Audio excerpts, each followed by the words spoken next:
I guess my first question is it safe to be Black in America? Well, Brandon, that's a, for lack of a better word, that's a loaded question, right? It is very hard to be Black sometimes in America, and that's, you know, it's one of those things where I tell people that many times you have options to do certain things, but when you're a Black person growing up in this country, you can't rub it off. Like you can't leave it at home. You always feel it. You always a part of it. You're always, that's who you are. And automatically, because someone sees you, or when they see you, there are folks who respond to you because of it. And again, it's not something that you can control. It is, again, who you are. I'm always one of those people who likes to look at the world in the most positive fashion that I can. Because if I don't look at the world in that way, it depresses me. I remember when I first, you know, when you're a young kid and you're first starting to be more cognizant of the world outside of your family and other folks. And I remember one of the first things that it was a Black History Month, and they showed two things. They showed the series Roots, and they showed the series Eyes on Prize. And I remember the one episode of Eyes on the Prize that it's sort of like burnt into my head and into my heart that I still think about today. And it was the episode on Emmett Till. You know, as a kid, Black kid with a round head, and I would look at that image of Emmett Till and I could see myself. You know, this kid who likes to smile at people and say hello to people and talk to people regardless of who they are. That's who I was. And as I heard that story, it was like a dagger to the heart. And I thought about how could somebody take a kid and brutally murder a kid like that? Do we have a capacity in ourselves to do that? And as I got older, I started reading more and I started listening to various music. And I remember going to college and for the first time heard that song, Strange Fruit. I think it's by Ella Fitzgerald, I believe. I don't know if you all have ever heard that song. No, it's Billie Holiday, actually. It's Billie Holiday. And it's called Strange Fruit. And in that, she talks about Black bodies. What's the phrase? Black bodies swinging in the wind. And she's talking about lynchings that took place during the 20s and the 30s. Again, songs and images that are just burnt into your head, and it's hard to comprehend that as a young person, particularly in a time which you think things are different, things have changed. But then when you see what we have seen from Walter Scott to, you know, all of these various situations, we've seen it here in South Carolina, we've seen it in Georgia, we see it all the time. And it's hard. It really is hard to think that things have gotten better. And so, but that doesn't mean we give up. That means that we continue to push. That means that we continue to do things to make things better. That means that we have to continue to make sure that justice is just, and it's there for all of us. You know, one of the things that I am very proud of when I think about my career working for Jim Clyburn in Congress was the passage of the Matthew Shepard James Byrd hate crimes bill. That was something that almost did not pass because we were adding, along with the protections for race and bolstering the protections on race, we added gender identity and sexual orientation because they were not included before. And we almost did not have the votes to pass that within the Democratic caucus itself. And it's in the final chapter of my book. And I write about the story of how we actually got that bill passed, which most people don't know that story, but I tell that story in that. It is things like that that we have to continue to push, that we have to continue to push folks like Lindsey Graham and Tim Scott and all of these people to do what is right. But at the same time, we all have to stand up. It is not just good enough for Black folks to say, this is not right. Dr. King says, and I say this all the time, he said, we will have to repent in this generation, not merely for the hateful words and actions of the bad people, but for the appalling silence of the good people. If you are a good person in this country and you see things that are not right, it is incumbent upon you to stand up and say enough is enough. Again, we should not, as a Black person, I should not have to carry all of that weight. Not in America. We shouldn't have to do that. It's not fair for us to do that because we already carry the weight of being Black each and every day, right? And I'm proud of who I am, where I come from, the hope that has fueled me and my people. But we are also part of a larger group of people. And it's supposedly it's the American people. And it's time for us as a people to unify behind this and say enough is enough.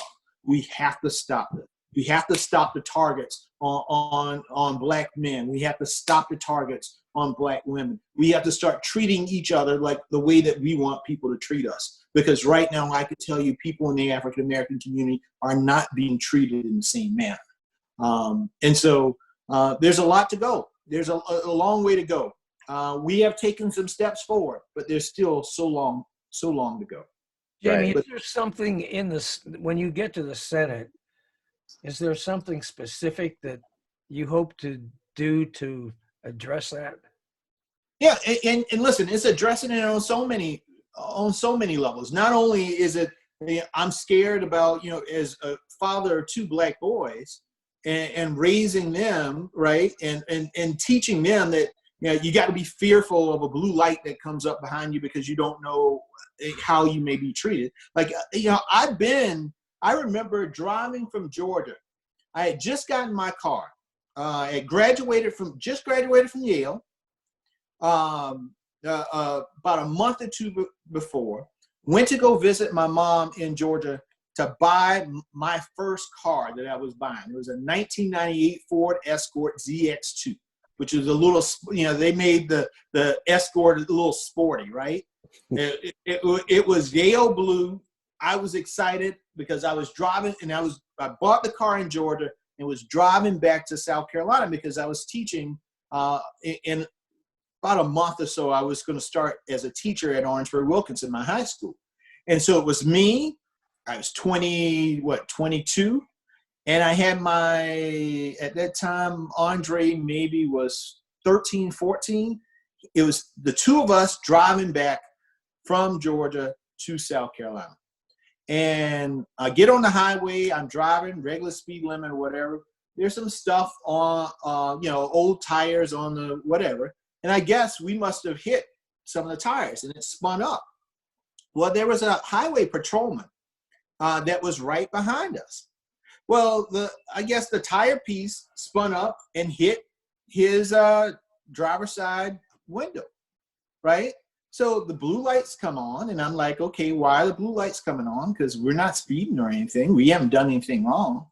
And he pulls me aside, and he asks for my license and all this other stuff. And then he says, well, do you have anything in the car? And I said, no, well, other than us and my clothes that I had, no, I don't. Said, we're just driving back. He said, what are you doing? I mean, he asked 50 million questions. And then I say to him, I said, well, officer, why did you pull us over? And he says, well, there was, I guess, something from your car hit my driver's side, whatever. And I said, well, officer, I didn't see anything in the road and we didn't throw anything out of the car. So, I mean, other than that, it's a road hazard. That's not my fault. There's nothing there that I should be charged for. And he goes on with 50 million more questions, and he's looking. He's like, are you sure you don't have anything in the car? I was like, what do you mean? I don't have anything in the car. It's a brand new car. I just bought it. And he asked for all this stuff, and it was it was a level of intimidation that made no sense. And in the end, I asked him, I said, well, are you going to give me a ticket? And he said, well, I should give you a ticket. I said, well, what are you going to give me a ticket for? And he says, well, you know, you just damaged my vehicle. I said, I didn't damage your vehicle. There was tire rubbish on, so we need to find that truck that dropped the tire because it wasn't mine. This is a brand new car. It's not coming off of my car. And so he went on and on. He said, well, I'll let you go this time. And I look at him. I said, well, okay. And we went off. But it's that type of intimidation that I don't think most people have to go through. But when you have the skin, and in certain parts of this country, you do. And that is the thing that is heartbreaking. That's the thing that is heartbreaking. And I remember when I told my mom, and she said, well, did you say yes, sir, and all that other stuff? And I said, well, you know, I was, you know, the respectful person that you always taught me to be, but at the same time, I knew I didn't do anything wrong. And, you know, it's stuff like that that is heartbreaking. And many times, those stories, my story ended fine. But there's stories across this country that we don't even hear about, that don't end fine, that don't end well. And we have to change that. So, but it's not just in that space, it's also in voting. You know, people are still trying to prevent Black folks from voting. And they're acknowledging that. When I'm in the Senate, one of the things, and I told this to Congressman Clyburn, I want to make voter suppression a federal offense. And I want to lock the hell up of any Secretary of State that goes in and knowingly tries to deprive somebody of probably the most precious thing that we have as Americans, and that is our vote. We got to penalize people in such a way so that they understand that this is serious. This is just as serious as harming somebody. You can't do it, and we won't allow you to do it. And so I'm going to do everything in my power to really put the whole hammer of the law down on people who do these types of things. And we have to do it to make examples out of folks. That justice has to be just for all of us. That we have to all be able to go in and exercise our due right as American citizens. You know, African Americans are just responsible for building this country as any other group in this nation. So why should we be treated as second-class citizens? Right. And so I'm sorry for this is something very, very personal because it's about who I am. It's about who my boys will be. It's about, you know, my grandma, my grandfather who worked all of their lives, not asking for much, just a chance to be able to do for themselves and their families. So that's what most people do. Want. So go ahead. Jamie, I completely agree with the passion. But I guess my question is, if we look back at the presidential candidates like Mayor Pete, he released the Douglas Plan. I read it. There was parts of it I thought was good, and there was parts of it that I thought was like pandering. So I guess, are you going to release a similar plan here, saying like in your first 100 days, like this is legislation I'm focused on to help the African American community? Yeah. Well, we've been talking about that in my policy committee that I have. My wife is the co-chair of that committee. And thinking about ways in order to particularly, you know, Congressman Clyburn had this really interesting thing that I've learned from it. He talked about the issue of reparations in particular. And he said, well, you know, what's the root of reparations? And the root of that word is repair. How do you repair the damage that has been done to generations of folks? And I think that's what we really have to focus on. Right now, we see such great disparities, particularly in the African American community. And some of those disparities don't just lend themselves just to African Americans, but people who are impoverished as well. And so we will be rolling out a series of plans that are focused on doing some repair in terms of tackling the issue of health disparities that are disproportionately impact people of color, and specifically African Americans. Some of the environmental justice issues that we see in the Black community as well. Some of the education disparities that we see, that many of the kids who go to schools and they're in under-resourced schools, and making sure that, one, we're paying the teachers, two, that we are making sure that the schools are properly equipped, that they have Wi-Fi, that they have technology that is of the 21st century and not of the 20th century, making sure that these communities can connect to the internet and have broadband. So we're coming up with a very comprehensive plan to address some of those issues. Some of that will be rolled into a number of other initiatives that we're doing, but a lot of it's targeted, particularly to communities of color and specifically to African American communities. Awesome. And then a couple of months ago, you released an ad, and I thought it was very inspirational. It was one of, I can't believe you, I think you were walking out of a building, and a young man came up to you and asked, African-American man, he came up and asked for you to be his mentor. Yes. And I was just wondering, how is that going? Like, how is that mentorship program going with him? And then to follow up, do you kind of see yourself doing a mentorship program around the state for young African Americans? Yeah. Well, we reached out to the young man because I gave him my phone number and all that other stuff in order to reach out. And we've reached out to him a few times. Wanted that. But that's not to say that we're going to give up. Right. One of the things that I pride myself on is I understand that I stand on the shoulders of other folks. Mm-hmm. Folks who gave me the time and the patience to invest in me. One of those people is Jim Clyburn. I met Congressman Clyburn when I was a high school student. He had just got elected, first African American since Reconstruction. I was in high school. I had just been elected president of the National Honor Society for Orangeburg Wilkinson High School. So for me, that was a big deal. So we were having a regional convention, and the teacher said, our advisor said, well, we need someone to come in and be our keynote speaker, but also to swear in all of our officers. And I told her, I'm going to invite Congressman Clyburn, who had just been elected. And I did. And he actually showed up. And from that moment, and I asked the congressman afterwards, he said, well, you know what? It must take a lot of gall for a high school student to reach out to their congressman and tell them to come and speak and install them as president of the Honor Society. And he said, I wanted to make sure I met that young man who had enough confidence to be able to do that. Well, he came, and we have been lifelong friends ever since. I consider Congressman Clyburn my political father. And what I have learned in politics, I've learned from him. And he gave me a chance when other people would. When back in 2006, he became chair of the House Democratic Caucus. And so he needed to pick an executive director to be the executive director for the House caucus. And he told his chief of staff, I'm going to name Jamie Harrison. Now, I was 29 years old, right? There had never been a black executive director in the history of the House Democratic Caucus. The caucus has been around as long as Congress has been around. And there's never been anybody under the age of 30 to be the executive director. And I remember standing probably about 6 feet away from him, and another member of Congress said, Jim, I heard that you're asking Jamie to be the ED. And Clyburn said, yeah.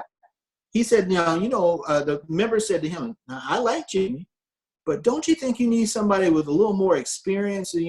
All of these other folks work, Dick Gephardt and all these other people. I mean, you could pick them, and Jamie could be their deputy or something like that so he can learn.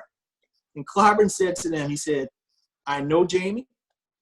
I know where Jamie comes from. I know how hard Jamie works. And I know that Jamie loves South Carolina. So there is nobody better than Jamie Harrison to be in this role. And he put me in that role, despite the drawbacks and the questions from some of his colleagues. And then when he became majority whip, he asked me to be the first African-American floor director, either for the speaker, the leader, or the whip.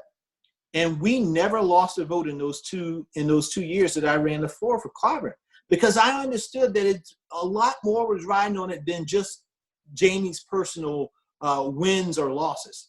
It was about opening a pathway for other young Black and Latino and other young people in general, particularly folks coming from the South, to be able to get into those roles. And so when I was on the Hill, I probably spent just as much time having coffees and teas with young staffers, particularly young staffers of color, as I did standing on the floor of the House trying to get legislation passed. And that's part of the reason why I wrote my book. So I wrote a book, I don't know if you all know, called Climbing the Hill, How to Build a Career in Politics and Make a Difference. And it's a guide for a young person who's looking at getting involved in politics. So not even a young person, just any person who's looking at possibly transitioning and working on the Hill or working in the state legislature. That type of mentorship, that type of knowledge is so, so important. And that it's my responsibility as somebody who's gone through the fires to take the things that I've learned to share them to the next generation so that they don't have to go through the same thing. So mentorship is at the core of who I am. We have a strong internship program, a strong fellowship program. I've always spent a lot of time and energy to make sure that we're equipping the next generation. The Clyburn Fellows program that we have here in South Carolina was my baby. I created that. And now these young people are changing the face of politics in the state, and I'm so proud of them. And so it's something I've always done and I will continue to do. But thank you for those questions, Brandon. No problem. And then I'll close this particular topic out and send it to Stacy. But as we look, and one of the stories you told during the Horry County Democratic a dinner, or I don't want to call it convention, but I think it was the shore dinner, was about you going to a house and asking the guy, like, hey, are you going to get out and vote for a Democrat? And the guy came back and said, you see that road there?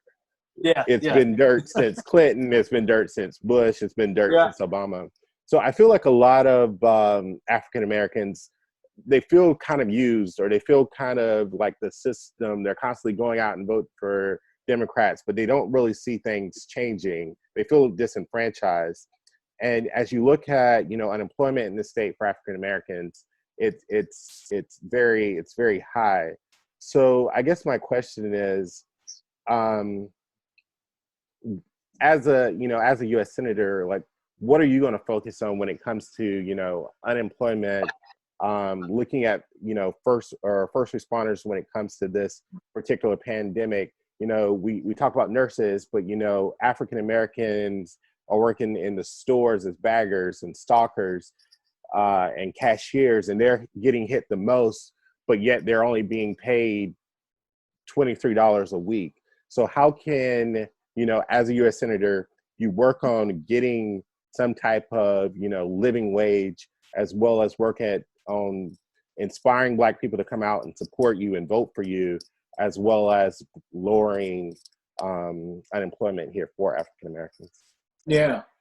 Well, listen, what we got to do is lower unemployment, not only for African Americans, but for all people in South Carolina. And that's really important. The one thing I want folks to know is, and I think this is an important part. Yes, I'm a Black person. My family's Black and all. But when I'm running for the United States Senate, not only am I going to represent the Black folks in South Carolina, I'm going to represent all of the folks in South Carolina. And that's a difference between me and Lindsey Graham. Lindsey is segmenting the people of South Carolina and is only representing a certain sect or a certain group. And that's, wealthy folks and all that other stuff. I want to represent everybody. And I'm your United States Senator, so I want to make sure that everybody in South Carolina can have a living wage that they can go on. The last time the minimum wage passed, I was the guy that helped get the votes in order to pass it, right? And that was back when I was the floor director in Mr. Clyburn's office. I mean, it is really, really important that we do our very, very best to change the landscape for the folks here. And I hope people see through this the coronavirus situation that the problems that we have now are being exacerbated, that we are now seeing the things that I've been talking about since I got into this race are now being amplified so that everybody can see them. In terms of the disparities in healthcare, the fact that we still have 300,000 people in the state who don't have healthcare, and they should. If they lived in any other state, they would. We got to tackle that issue, because that's a huge, huge issue. Had my grandfather been still alive, he would have been one of those people that would qualify for Medicaid expansion, even though he worked each and every day, 50 plus hours a week, but his job didn't provide any benefits. We have to change the nature of healthcare in the state and in the nation. The issue of education, also something. Part of the reason, what really gets me burning is that we have all of these great companies that move to South Carolina, the Boeings, the BMWs, the Volvos, but yet the people of South Carolina are not benefiting with the high-paying jobs. The people in the communities that these companies are moving to are not being hired by these companies. That's problematic, particularly when we, the people of South Carolina, are giving these companies huge tax breaks to come here. But yet the high-paying jobs are going to people who live in Georgia and North Carolina, who come across the border and take our jobs, even though we are paying for the companies to move here, and none of our folks are benefiting. We got to change how our education. So if the companies are saying, well, Jamie, the schools in South Carolina aren't doing what they need to do in order to equip the people, to give them the skill set, then hell, we got to change how we do the schools so that our folks do have the skill sets so that they can get the high-paying jobs. I want to see that we look at education in a different fashion, because I understand that the gateway to living the American dream is getting some form of education. And that's not to say you got to get a 4-year education, but at least get some understanding of a trade, right? And why can't you, when you graduate from high school, I would love to see that anybody graduating from high school, and they say that's it, they also graduate with a trade. So they can become a plumber, or they can come, that they can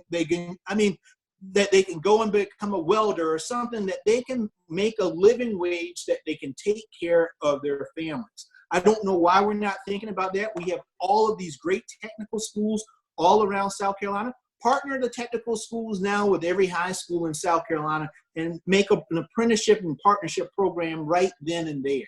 Make sure that these companies, when they move in, you say one of the things, in order to get this tax credit, in order to come to South Carolina, you also have to have an apprenticeship program, so that we can make sure that people in these communities are getting the training that they need so that they can go into those companies and take the jobs that pay well. And so there's so much that we can do to change our economy to do that. We got to bring broadband into South Carolina. A third of South Carolina has no access to broadband. How in the world do we expect our kids to compete with the rest of the world when they can't even connect with the rest of the world? It is fundamentally problematic. We need to think of broadband like we think of electricity that goes into our house. We got electric wires going in our house. Well, you know what? We got to have broadband going into the house also. It is 2020, not 1920, 2020. And so it's those type of things. And I feel like there's so much that we need here in South Carolina that it becomes overwhelming at times. But I understand that you have to start from somewhere. And right now we have a senator that's been there for over 20 years, and he's just now starting to talk about Wi-Fi. And he's talking about Wi-Fi because I'm talking about Wi-Fi. That ain't good enough. That is not what leadership is all about. And that's why I am just focused like a laser on this. Because if we can do all of these things, we will lift all of the votes in South Carolina, and specifically the votes of the votes of people who have been disenfranchised, who have lived with health disparities and all other types of disparities for as long as they've been here in South Carolina. And that's what I'm focused on. It's about repairing the damage that's been done for generations. Stacy. Hi, Jamie. Thanks for doing this. Yeah. I'm a social worker, and my husband's in the Army, been moving around for years. And South Carolina, living in South Carolina was my first experience with hate. I didn't realize that racism is as alive and well as it is until I came here. And that's unfortunate. But it's not just South Carolina. It's all over this country. I believe it. I believe it. I've been to Connecticut. They're just as racist there. It's just a different form. It's just a different kind. Okay, so I'm a social worker, and so I want to bring it. I want to zoom in on Horry County because part of my job is to serve underserved and at-risk populations. And in trying to do that, Horry County has no domestic violence shelters. We don't have Medicaid expansion, and that's problematic for people who are seeking opioid treatment, substance abuse treatment, basic health care. And I go into the prison or the jail system and the homeless shelter multiple times a week, and in an effort to get people employed. But it's really hard to get an ID unless you have, X, Y, and Z pieces of paper. Or and so systematically we're creating problems and barriers for people to become gainfully employed. And so I wonder if you could speak a little bit, and you sort of touched on it, but let's get to the core of social service programs intended to provide, aid to people for a short period of time, so that they can take the next step. It's a hand up as opposed to a hand out. And I don't feel that there's a lot of support just in the community. People seem to think that that's just people taking advantage of opportunities, or that it's illegal immigrants that are taking up all these programs. And that's not been my experience. So I wonder if you could talk about how do we improve programming at the county level, and how do we improve how people view those things as a hand up, not a handout? Yeah, one of the things I think we need to do is, I'm a big proponent of empowerment. Teaching a man and a woman how to fish. It's something my grandparents always used to talk about. They don't want you to just give them something. They want you to, my grandfather would say, no, I don't want you to give it to me. Show me how to do it. Right? And he would always say, well, Jamie, I'm not just going to give this to you. I'm going to show you how to do it so that you can do it in the future. And that's really important. And some of our programming just doesn't do that, right? And I think that's really, really crucial. Right now, Tim Scott has a program called Opportunity Zones that are out there, and it's supposed to be this great thing about bringing in revenue into impoverished communities, because you get these big investors who want tax breaks, and allows them to build new apartments and all that. And many times it's for folks that don't even, they're being built for folks that don't even live in those communities now, right? It's to force folks out. But my thing is, you want to create an opportunity zone, and in that opportunity zone, you need to empower people. How do we empower folks to start their own businesses in their communities? Because many of the people that I grew up with were extremely entrepreneurial. They just didn't know the system and how to do certain things. And at the same time, the banks weren't receptive about extending loans and all that to those folks. So we got to fundamentally change how we do things in this country to again, help empower people instead of, because I grew up poor. I know folks aren't just looking for a handout. They want sustained opportunity for themselves and their families. Nobody likes to struggle. Trust me. Nobody likes to go to bed at night with the lights off. Nobody likes to go to bed at night hungry. Nobody likes to, tell their kids, I'm sorry, Johnny, I'm sorry, Juanita, I'm sorry, we can't, that field trip you want to go on for school, we can't afford it. Nobody wants that. We all want better for ourselves and our families. But the government needs to look at these programs. And part of the reason why these programs are in the manner that they are in, just take a look at the United States Senate. How many folks in the United States Senate right now do you think have ever grown up and used food stamps, or been on free and reduced lunch, or live in public housing, right? So you have sometimes very well-intentioned people. And I've been in the room as legislation has been crafted. People with great intentions, but because they don't have that experience, because they don't have that knowledge of the innate, like I know poverty because I've smelled it, I've eaten it, I've touched it, I've tasted it, right? I know what it's like. I know how it can be debilitating, right? And so therefore, I take that experience with me when drafting that legislation. So that, you know, the stigma that when I was growing up, the stigma of having food stamps, right? Literally the food stamps and going into the store and having that, nobody wanted to pull out a food stamps packet, right? Where you pull the food stamps out because it made you feel like you were less than. But you knew that you needed it because otherwise your kids would not eat. So how do you work on all of those type of things? But you got to have people that are at the table with those types of experiences so as to color the legislation as it's being drafted, to make sure that we are not pushing people further down, but rather bringing people up.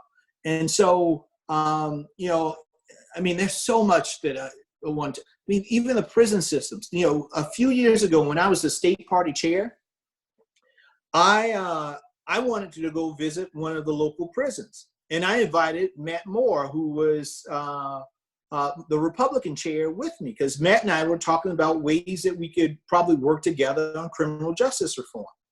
And so we reached out to, I think, Brian Sterling. Matt reached out to him because he knew him, who was over the prisons here in South Carolina. And we visited the prison right down the road here in Columbia. And I remember sitting down. The first thing I noticed is that there were not enough, you know, security in the prisons. I mean, they were few and far between. But the second thing that I noticed was there was not a lot that the folks that were in the prisons were doing. And I had lunch with one of the guys, and he sat down with me and he said, "Now listen, a young guy, he probably was he was a little older than I was, so he was probably in his late 40s, early 50s. He said, listen, I got 2 kids out.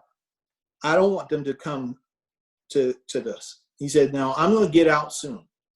But you know what I desperately need? We need some programs here. I want to have some programs so that when I leave here, that I don't go back to doing what I was doing before in order to make money. I need to be able to find a job." And he said, if you can do anything, that's what I desperately need. That's what some of these guys in here desperately need. We need programs to let us learn how to use computers, how to work on computers, how to weld, how to do all of these other things. And we don't currently have that. All we can go do is hang around, watch TV, lift some weights, and get into trouble.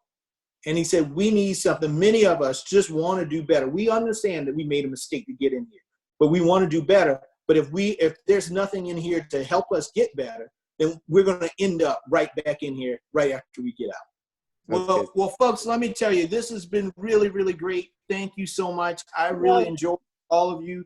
Let me tell you, I don't have all the answers. So if you have suggestions on what we can do policy-wise, the interesting things, make sure you reach out to Bree Maxwell on my team.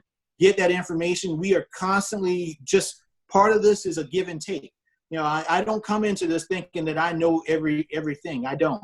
But what I will tell you that I will do is work my butt off on behalf of each and every one of you. And so you all know what's going on the ground probably much better than I do. You know what's going on in your neighborhoods. So if you have suggestions on ways that we can tackle these issues and do things better, make sure you send it along to us, because we incorporate that in the things that we learn. We incorporate into how we talk about this race and how we talk about the issues that we're dealing with here. So understand that it's a two-way street. It's just not about what Jamie's going to do, but what I need you all to do in order to help me be the best senator that I can be. So thank you all.